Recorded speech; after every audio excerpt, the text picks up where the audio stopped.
सांगली महानगरपालिका क्षेत्रात नव्यानं उभारण्यात आलेल्या दिशादर्शक फलकावर खोडसाळपणे इस्लामपूर असा उल्लेख शिवप्रतिष्ठानच्या कार्यकर्त्यांनी फाडला. फलक महाराष्ट्र शासनाने सांगली जिल्ह्यातील इस्लामपूर शहराचे नामांतर ईश्वरपूर असे केल्याचा जी.आर. काढल्यानंतरही सांगली मिरज आणि कुपवाड महानगरपालिका क्षेत्रात नव्यानं उभारण्यात आलेल्या दिशादर्शक फलकावर खोडसाळपणे इस्लामपूर असा उल्लेख करण्यात आल्याचं निदर्शनास आले. यावेळी शिवप्रतिष्ठान हिंदुस्थानच्या कार्यकर्त्यांनी सांगली शहर पोलिसात याबद्दलची तक्रार देऊन सदर फलक फाडून टाकला.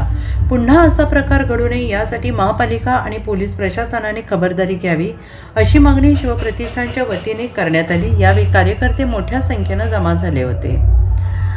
काल रात्री सांगली शहरामध्ये जो डिजिटलवाला आहे कोल्हापूरचा, ज्याला हे टेंडर दिलेलं आहे, हे विना परवाना असून सुद्धा त्यानं काल कोणाला माहिती न देता परस्पर येऊन हे ईश्वरपूर शासनाच्या जी.आरमध्ये नाव केलेलं असताना सुद्धा परस्पर येऊन त्याने इस्लामपूर हे केलेलं आहे. यामध्ये कोणताही आयुक्तांची परमिशन नाही आहे बोर्ड लावण्यामध्ये. सांगली शहरामध्ये जवळजवळ 7 ते 8 ठिकाणी हे बोर्ड लावलेले आहेत.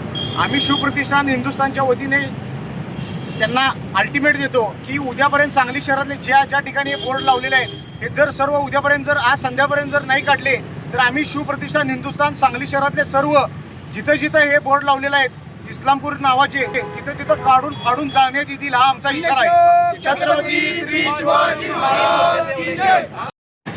ह्या जी.आरला जाणीवपूर्वक उल्लंघन करून अशा पद्धतीमध्ये सांगली शहरामध्ये नव्हे जिथं इस्लामपूरचं आता पुन्हा जरा दृष्टीकरणाचं काम केलं.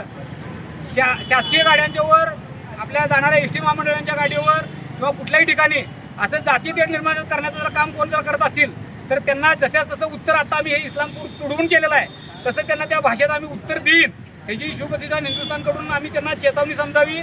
अखंड महाराष्ट्रामध्ये अशा पद्धतीचं नावाचं कुठेही जरा जाणीवपूर्वक जरा द्वेष निर्माण करण्याचं काम कोण करत असेल तर त्याची दखल तिने आत्ताच्या या क्षणापासून घ्यावी.